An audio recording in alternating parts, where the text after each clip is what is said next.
আসসালামু আলাইকুম ওয়া রাহমাতুল্লাহি ওয়া বারাকাতুহু। সুপ্রিয় দেশবাসী, বাংলাদেশ ব্যাংক নতুন নোট প্রকাশ করেছে। ১লা জুন থেকে বাজারে আসছে ২০, ৫০ এবং ১০০ টাকার মূল্যমানের ৩টি নতুন নকশার নোট। আমরা লক্ষ্য করেছি ২০ টাকার নোটের মধ্যে এক পাশে দেওয়া হয়েছে কান্তিজিউ মন্দিরের দৃশ্য, আরেক পাশে দেওয়া হয়েছে বৌদ্ধ বিহার।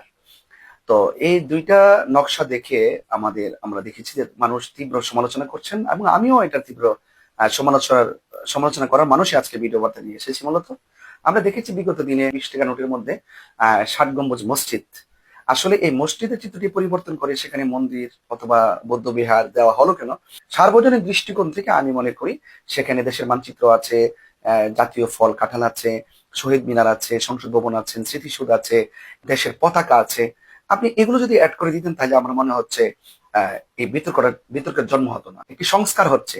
এই সংস্কারটা হওয়ার আগে যদি মানুষের মাঝে একটা সমালোচনার ঝড় তোলে, আমার মনে হয় সেই বুদ্ধিজীবীরা যারা এখানে টাকা ছাপানোর কাজ, সংস্কারের কাজ করছেন, তাদেরকে আমার মনে হয় তাদের ব্যক্তিত্বের সংস্কার আগে প্রয়োজন। একটা মসজিদ, একটা চিত্র মসজিদ ছিল, সেই মসজিদটা 92% মুসলমানদের দেশে যখন একটি একটি দৃশ্য একটা টাকা থেকে মসজিদকে পরিবর্তন করে যখন সেখানে আপনি মন্দির দিবেন, তো স্বাভাবিক একটা মানুষের ধর্মীয় অনুভূতি যেটা কিন্তু একটু আঘাত করে।